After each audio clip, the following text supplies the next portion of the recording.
Good afternoon.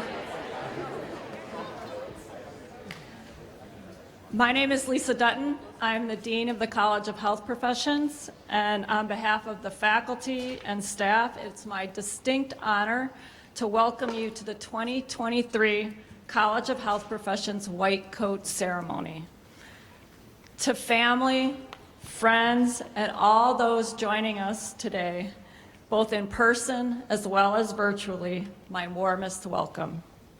I would like to take a minute to recognize you for the support, love, and dedication that you have undoubtedly provided to the students before me. Without you, none of this would have been possible. Students, today is all about you. It is our great pleasure to share this moment with you, a moment that celebrates not only an important milestone in your lives, but the resilience and determination that each of you demonstrated in your journey to come to this moment. The donning of your white coat marks an important rite of passage as you move from the didactic to the clinical phase of your training. The white coat is a symbol of professionalism, trust, and respect, and as such, the wearing of a white coat, both literally and figuratively, carries with it responsibilities on several levels, to individuals, to institutions, and communities. Because of the professional standing that a white coat confers, your patients and colleagues will assume that you have a high level of knowledge and skill and place their trust in you. Because of that trust, high-quality services enveloped in a spirit of wisdom, caring, and compassion and humility will be important for you to provide. You will enter healthcare institutions and cultures that may inadvertently depersonalize and disempower those we seek to partner with a steadfast commitment to human dignity, you will be called upon to actively counteract those tendencies and work with it to create cultures that foster authentic participation and engagement of all stakeholders. Furthermore, in seeking to embody a person-centered approach to your work, you must commit to collaborating with other healthcare providers in order to ensure that provided services are coordinated, of value, and patient-centered. Finally, the white coat brings with it a responsibility to society. You will need to attend to the social structures and practices that may be at the root of suboptimal health in our patients and in our communities. As you already know, 80% of health is not related to access or the quality of clinical care. More than 50% is associated with other social and economic factors. This means that you will be called upon to lead and influence in order to address health inequities in ways that extend beyond your individual relationships with patients. There is much work to do to achieve optimal health for all, and I encourage and challenge you as the next generation of healthcare leaders and professionals to become advocates for and promote policies and structures that support societal health and well-being. As future graduates of Rosalind Franklin University of Medicine and Science, you will carry with you the university's name in all that you do. Everyone who interacts with you as a student or as a future professional in the not-so-distant future, will be they patients, family members, friends, or others, will take away powerful impressions about Rosalind Franklin, your profession, and what healthcare has to offer. So I challenge you to wear your white coat proudly, and as you step forward as the next generation of leaders, be sure to remember and act on all that it symbolizes to your patients, your profession, and society at large. This may sound like a tall task, and I am well aware that it can be both exhilarating and terrifying to embark on this phase of your education. Just remember, your faculty and programs have prepared you well. They are outstanding. You are ready. My hearty congratulations to each of you on reaching this important milestone. It's now my distinct pleasure to introduce our student speaker, Jasmine Hines, a second-year physician assistant student. Welcome, Jasmine.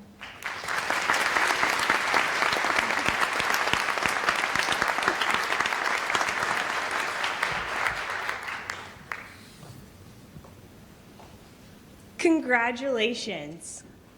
You finally made it to the end of your didactic education.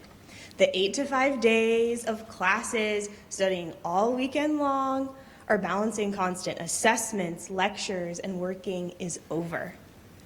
You've shown that you have the knowledge to progress forward, to begin joining the care team, and to train to become a major contributor, providing care to your patients. You dreamed of getting to wear a white coat to signal to others around you that you were there for them and you have training to help them in a time of need. Though you may not be ready to practice just yet, you now have the base, a foundation of knowledge forged through perseverance and engaging your mind. But the work didn't start with the didactic phase. Starting this journey took hard work and sacrifice, and you didn't arrive here alone. Many of your friends and family here and watching online helped you to arrive at this space. But I'm here to talk to my fellow students. While I could rattle off the GPAs, the GRE hours, the shadowing hours to convey the extensive preparation that it took to get you here, I think the most inspiring and humbling statistic is the number of people who applied for the very seats that you sit in. I share this to inspire gratitude and confidence. It is a privilege to be in the field of medicine, providing care to patients, being taught by preceptors, and deepening your understanding of medicine. We find ourselves in a time that can often feel quite hopeless and dark. We hear of struggles of burnout, of frustrations with the healthcare system. As you begin to transition into the next phase of your education, feelings of fear about the unknown can be really overwhelming at times. Will I be prepared enough? Will I get along with my preceptors? Will I really be ready to enter the field after clinicals? One by one, I've had these same questions, and they've been answered over this last year. While I can confidently say that you've been prepared well by our incredible professors, and that preceptors do have a genuine desire to help you become great in your field, I'd like to shift your thoughts. Think back to 2 or 3 years ago, give or take. You were perusing RFU's CHP website, looking at the requirements, thinking about your desired program, considering the cost, but all you hoped to gain, and eventually submitting your application. You wondered if the faculty had read your application yet. You wondered if life in Chicago would be as you'd hoped. You imagine yourself being in the same shoes as those you maybe shadowed before you applied. And some great day in the coming weeks, you got an email, an interview, and then after that interview, an acceptance. You thought to yourself, wow, my dream is really becoming a reality. Prior to that application being sent, you also likely wrote a personal statement. You pored over it likely, or at least gave it a decent amount of thought, and contemplated what was really driving you towards your program. You sat for some time thinking, what could I say to my future professors to help convey how badly I want this? I would encourage you to sit with this essay and consider your journey to this very moment. In that essay, you were asked, in some way, what is your why? As I look back at my own essay and contemplated what prompted me to choose my path towards becoming a physician assistant, I'm reminded of my whys. I've needed these reminders often. My story really began with shadowing in a non-ventilated, crowded OR in Cap-Haïtien, Haiti, realizing the impact and gift practicing medicine could be to those in great need. But my why doesn't end with an isolated moment. I'm sure yours doesn't either. It's a variety of experiences brought together to confirm and reconfirm what you wanted. As a mixed-race woman who moved frequently and longed to feel like I belonged to a part of a group, I saw a way I could relate to patients who maybe felt they were rarely understood. As someone who holds their faith more dearly than anything, I saw an opportunity to provide bits of the same hope I seek to be in continual connection to. An anchoring scripture for me was, whatever you do, work at it with all your heart, as working for the Lord, not for human masters. Though that why may not apply to you, the principle is still so applicable. Whatever you do in this time of clinicals and your upcoming career, do it with your whole heart. Do it because of your whys. And I would ask you again, why did you come to RFU? What is your reason for choosing your profession? Why did you decide this career just fit? What sparked your curiosity? Was it a love of science and the usefulness of medicine? A meaningful experience with someone in your field? A loved one who was ill? Maybe your own illness? Was it your faith, the way that you feel you could balance this passion with life outside of work? Was it a mixture of all or many of these? Whatever it was, hold on to this. Remind yourself often. Recalling your past can greatly inform your perspective of the present. When I consider the dollars spent, the sacrifices made, the advice sought, the concerns about the future, and ultimately the deep-set desire I had for the opportunity to become a PA, I feel such gratitude. Though school and clinicals bring challenges, I often say, but it's a privilege when asked how it's going, because it truly is. You will be given access to some of the most private, challenging parts of the lives of those you treat. Be the person you'd want to have treating you or your family member. This year of clinicals has been full of meaningful interactions, the ones I dreamed of having. I've squatted next to hospital beds, obtaining a history, heard stories of heartbreak and loss, and even creatively convinced an elementary schooler to let me remove his 6-month-old stitches, with much assistance, of course.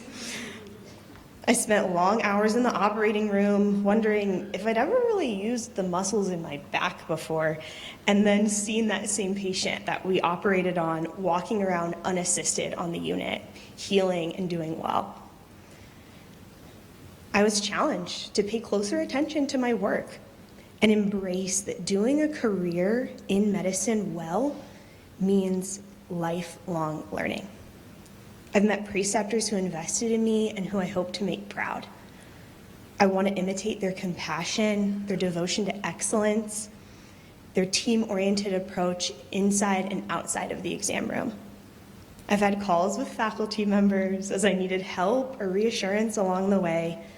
And of course, with my classmates, I've commiserated and celebrated, and we've given each other the strength to keep going.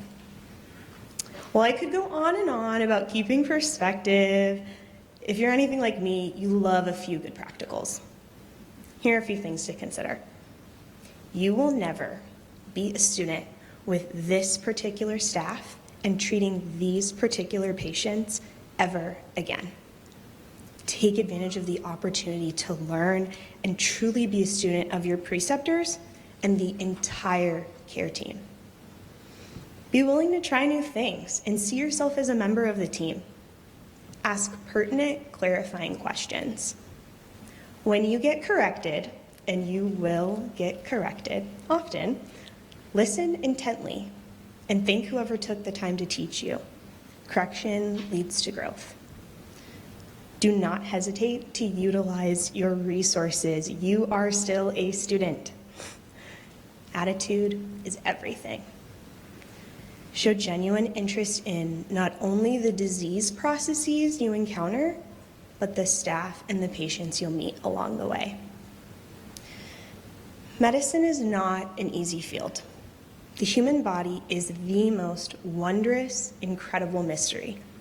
And yet, we will be tasked with providing people with the relevant therapies and diagnostic information that we have available to us.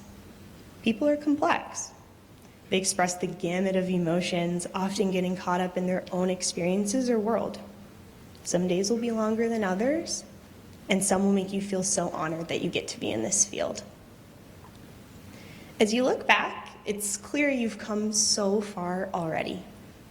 Amidst the many pieces of new medical knowledge and the lingering worries about succeeding swirling around in your mind, I'd urge you to choose the patient in front of you and the opportunity to learn. And finally, cling to your whys and cling to the good you've seen done, the good you hope to do, and the good you see around you. Thank you.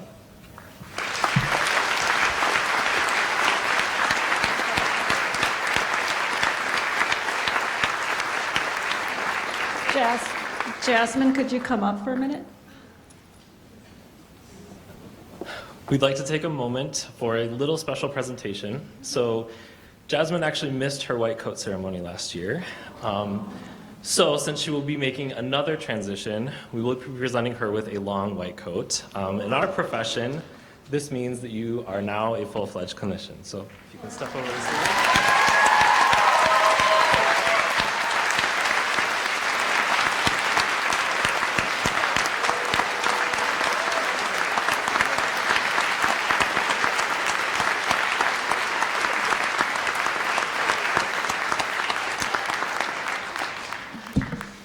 Thank you, Jasmine. That was a great talk. Okay, at this time, we'll proceed with to the ceremony for today's main event. I will be introducing faculty members from each program who will be reading the names of our white coat recipients, as well as the faculty member coding the students.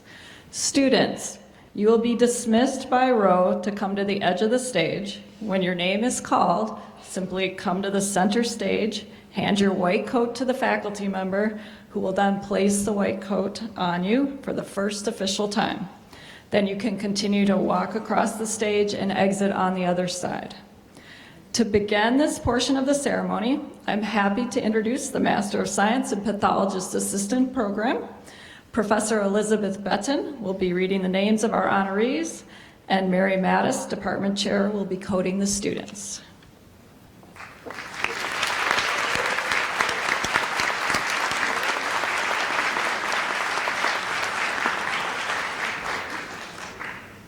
It is my honor to present to you our pathologist assistant students.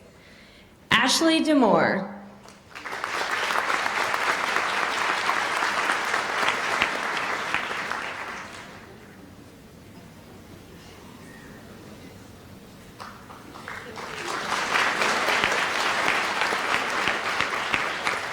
Sophia Davis.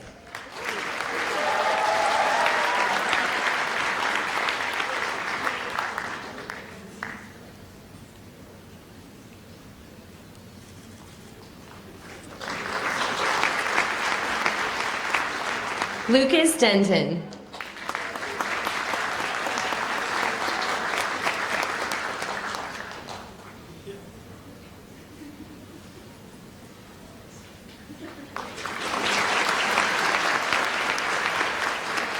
Annie Dermody.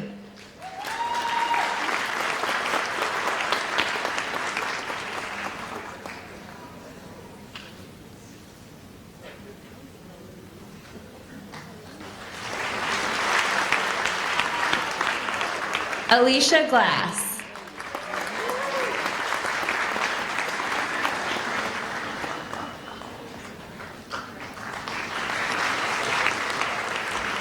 Jeffrey Hersey.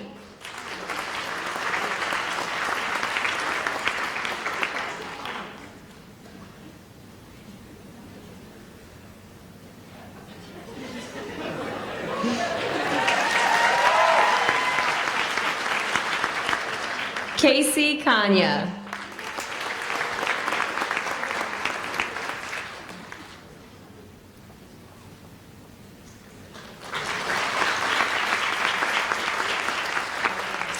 Alexis Lehman.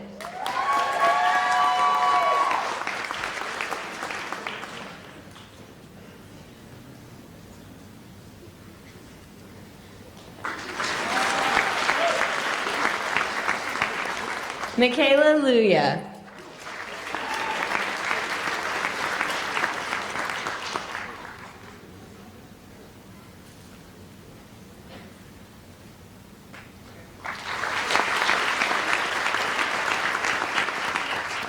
Sydney McDowell.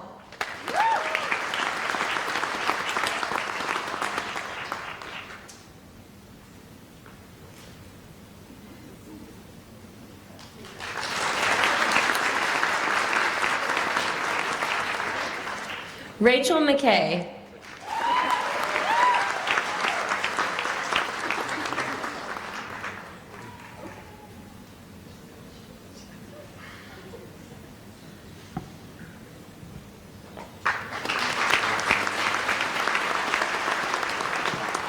Eli Mitchell.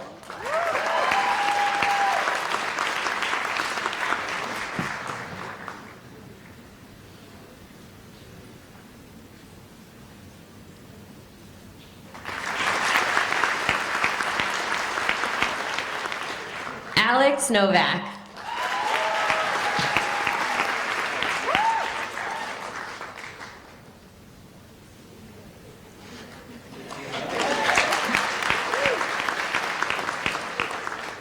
Caitlin Oberkirsch.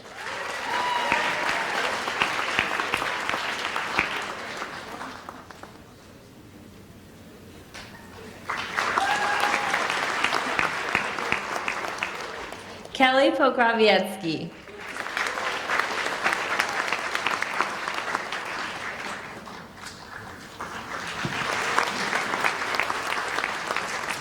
Sam Powell.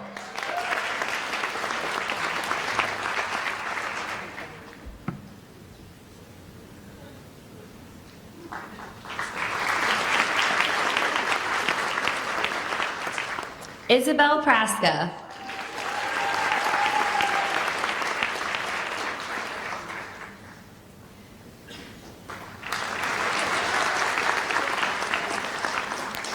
Sarah Quattrocki.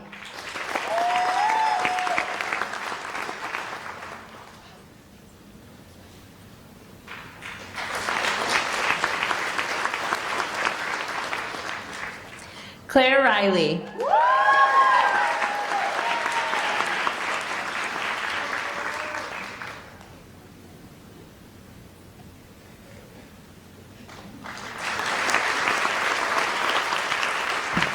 Alessandra Rizzo.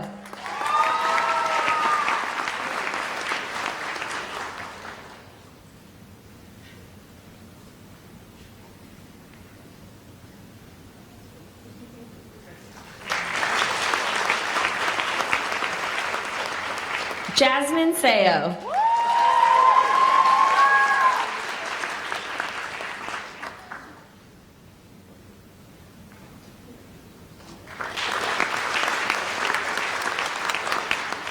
Caitlin Sims.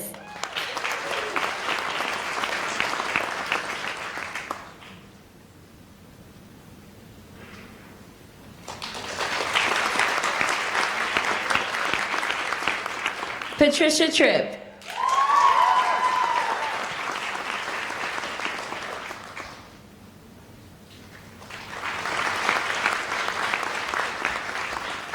Haley Widmeyer.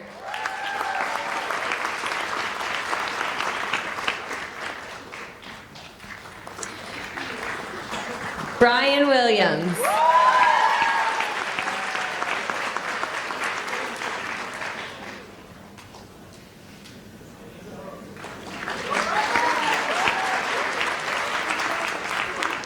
Caroline Wilson.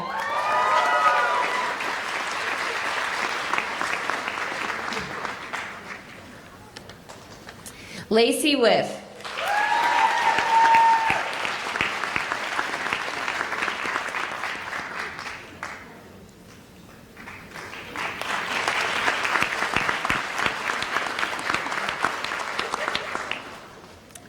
Thank you and congratulations to our pathologist assistant students.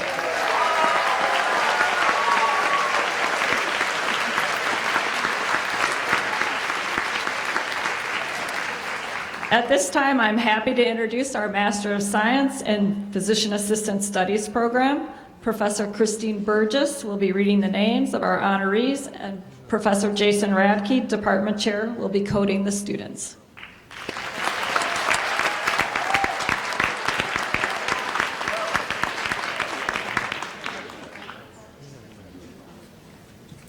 It's my honor to present to you our physician assistant students. We do have 2 students who are joining us remotely today, so I'm going to read their names first. So that is Yona Elias Curry,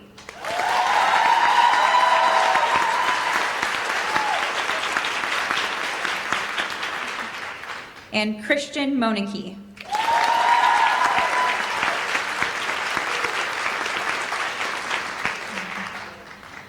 Lindsay Bassett.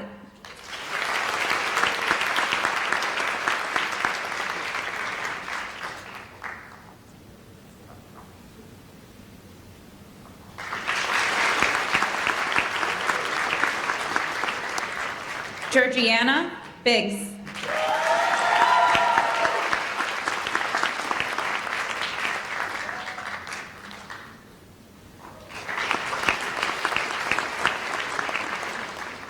Carolyn Boatfield.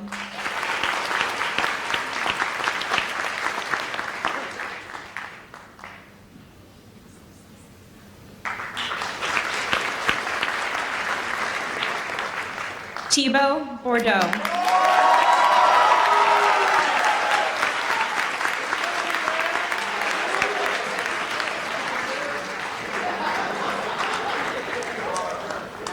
Kylie Burnham.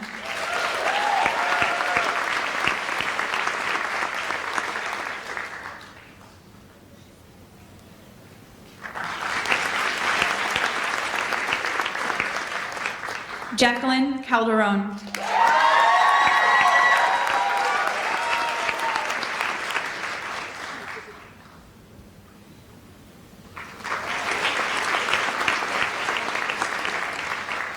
Alexandra Carnathan.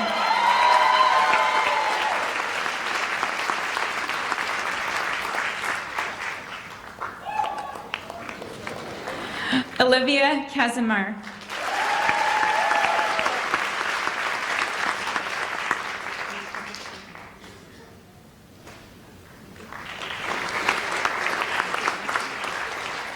Robert Coffey.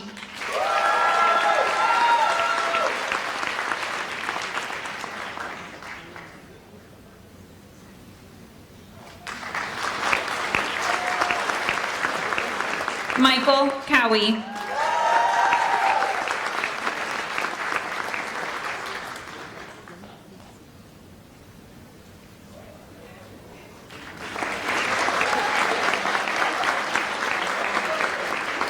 Luis Eduardo Cruz.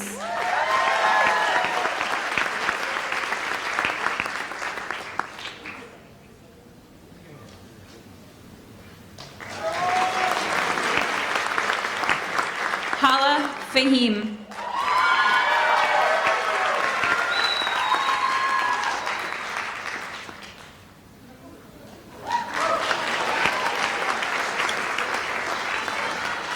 Juliet Gunther.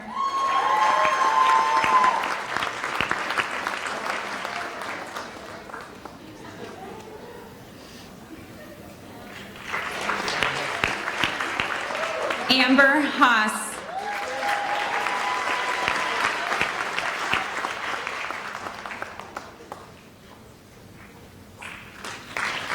Mariah Hammer.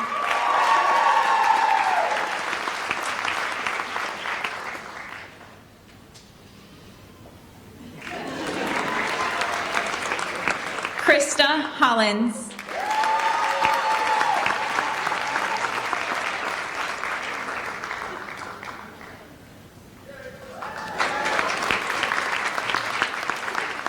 Omar Ibarra.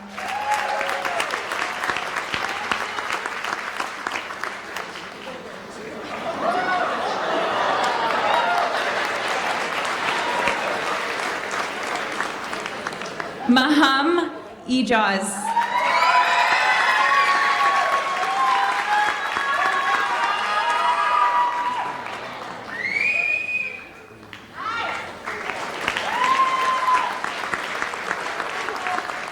Amani Johnson.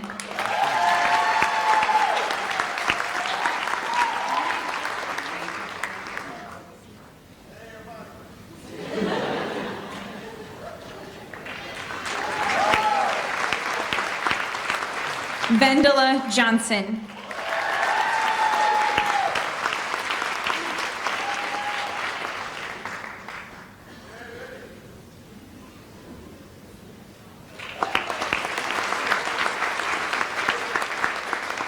Aisha Khalil.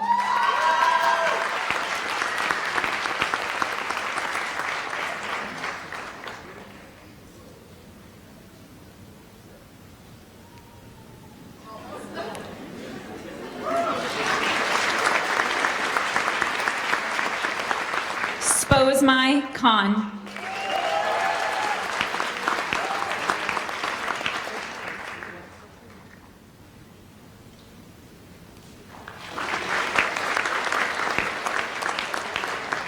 Rahel Kifle.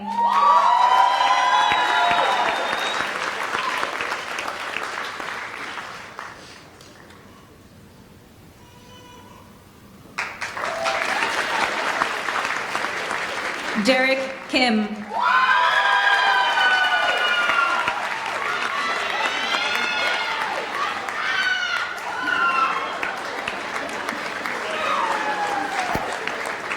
Sophie Lafayette.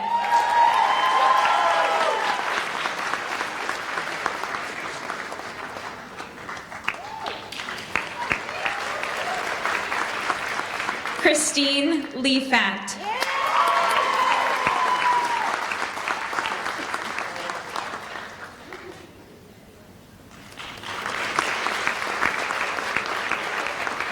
Nilda Lopez.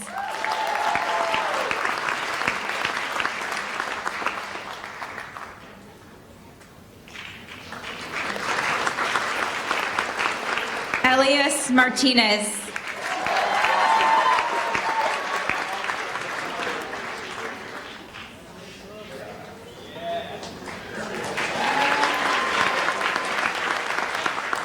Nicholas McNallen.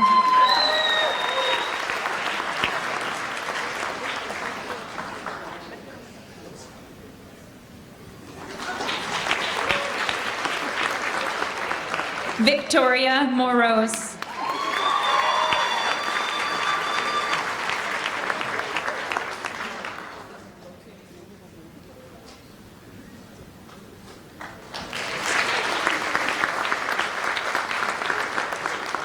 Joseph Mountain.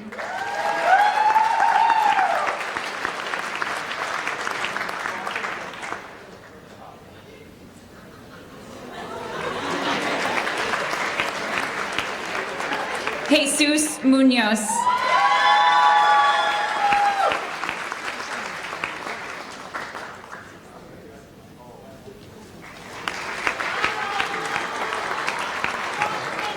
Aaron Neely.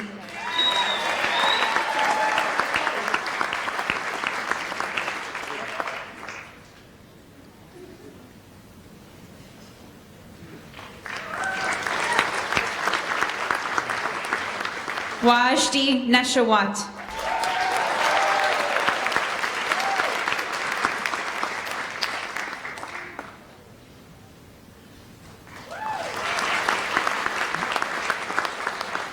Lauren Nesher.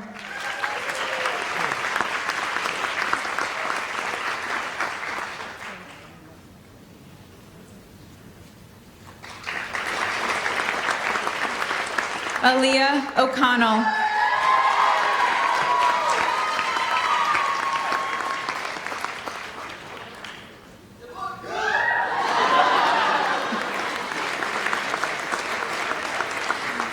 Blessing Olade.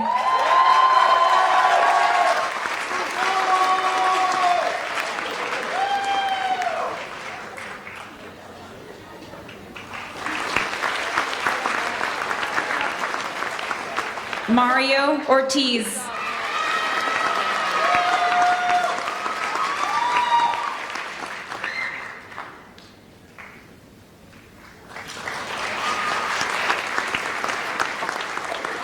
Anthony Pangalo.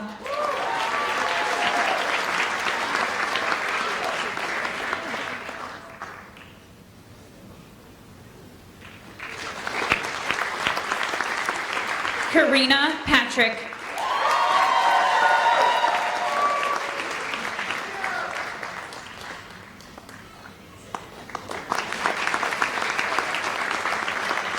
Karen Curarte.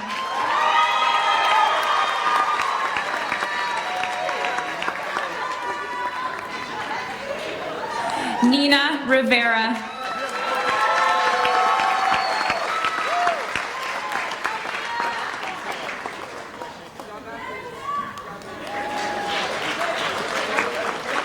Jennifer Del Carmen Rodriguez.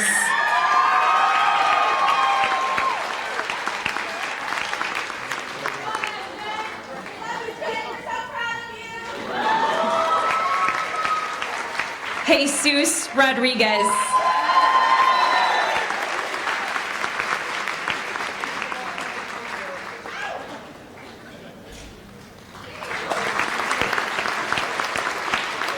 Miriam Sheikh.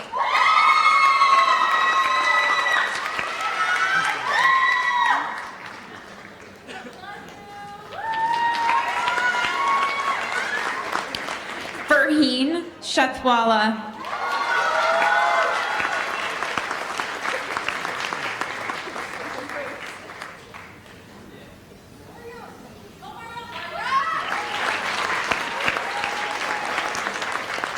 Treyandis Snodgrass.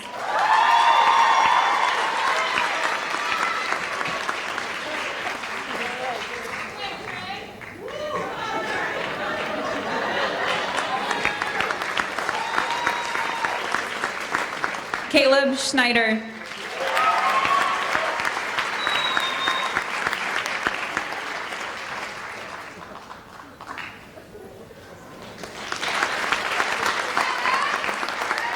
Ted Sosha.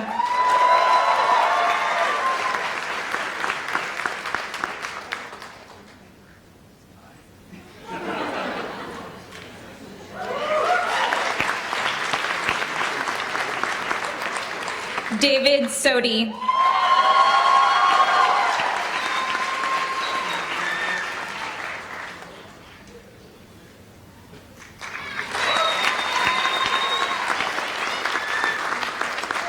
Summer Solomon.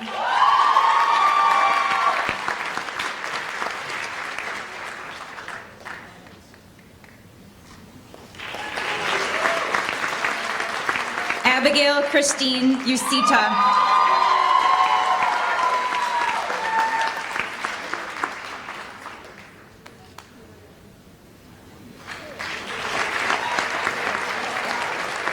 Joseph Wabamnor.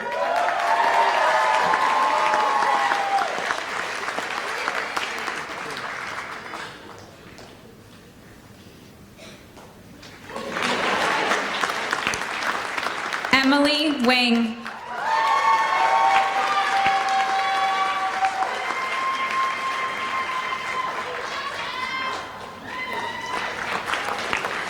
Jamari Warren.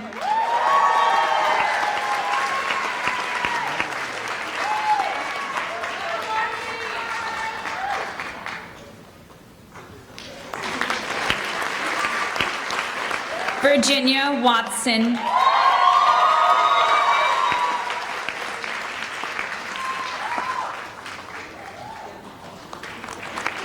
Bianca Wells.